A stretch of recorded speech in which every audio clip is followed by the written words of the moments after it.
আসসালামু আলাইকুম ওয়া রাহমাতুল্লাহি ওয়া বারাকাতুহু। সম্মানিত প্রিয় দর্শক শ্রোতা ভাই ও বন্ধুরা, আজকের এই ভিডিওতে আমরা আলোচনা করব স্বপ্নে কারো উপর রাগান্বিত হতে দেখলে কি হয়। ইবনে সিরিনের কিতাব থেকে সাথে যুক্ত আছে আমি মুফতি জুবায়ের ইমাম। আলোচনা বসতে সাথেই থাকবেন। এখনো যারা চ্যানেলটি সাবস্ক্রাইব করেননি সাবস্ক্রাইব করতে ভুলবেন না। ভেরিফাই চ্যানেলের ডেসক্রিপশন বক্সে ক্লিক করলে আমার পেজ এবং আইডি আসবে। এটা ছাড়া আলাদা অন্য কোনো পেজ নেই, আইডি নেই, ইমো নেই, হোয়াটসঅ্যাপ নেই, টিকটক নেই। নাম ছবি দেখে বিভ্রান্ত হওয়া যাবে না। প্রত্যেক ভিডিওতে আলাদা আমি সাবধান করি, সতর্ক করি।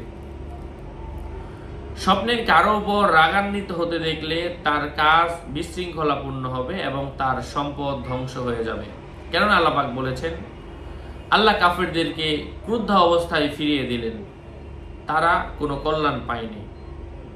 কোনো মানুষের উপর দুনিয়াবী কারণে রাগান্বিত হলে স্বপ্নদ্রষ্টা আল্লাহর দ্বীনের প্রতি অবহেলাকারী হবে।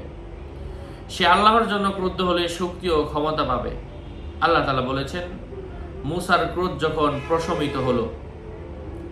স্বপ্নে বিজয়ী হওয়ার ব্যাখ্যা হলো সে জাগ্রত হয়ে পরাজিত হবে। স্বপ্নে কাউকে চর মারতে দেখলে স্বপ্নদ্রষ্টা তাকে ওয়াজ নসিহত করবে এবং গাফলতি থেকে সাবধান করবে। কারো সঙ্গে যুদ্ধ করতে দেখলে এবং আঘাতপ্রাপ্ত হতে দেখলে সে কোনো সঠিক বিষয়ে বিজয় ও সফল হতে পারবে না। যোদ্ধা নিজে আঘাতপ্রাপ্ত হলে সে কঠিন চিন্তায় পড়বে, এরপর সে তা থেকে মুক্তি পাবে। কেননা আল্লাহ পাক বলেছেন, এরপর সে লটারিতে যোগদান করলো এবং পরাভূত হলো। সূরা আস-সাফফাতের আয়াত নম্বর 141। যদি স্বপ্নে দুই ভিন্ন জাতির মধ্যে কুস্তি হয়, এক জাতি আরেক জাতির উপর রাগান্বিত হয়, যেমন মানুষ এবং হিংস্র জন্তু, তবে কুস্তিগির ধরাশয়ীর থেকে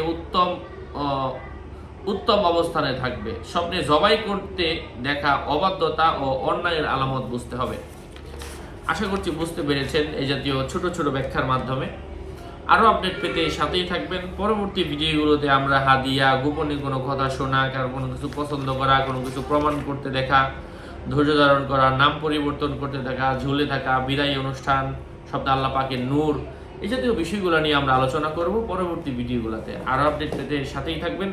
আসসালামু আলাইকুম ওয়া রাহমাতুল্লাহি ওয়া বারাকাতুহু। প্রত্যেক ভিডিওতেই বলি, ভেরিফাই চ্যানেলের ডেসক্রিপশন বক্সে ক্লিক করলে পেজ এবং আইডি আসবে। আর যদি কারো কিতাবের প্রয়োজন পড়ে, কি কিতাব, আমার ভিডিওতে যেগুলো দেখতেছেন, কিতাবগুলোও যদি প্রয়োজন পড়ে আমার সাথে যোগাযোগ করে নিয়ে নেবেন। আসসালামু আলাইকুম ওয়া রাহমাতুল্লাহি ওয়া বারাকাতুহু।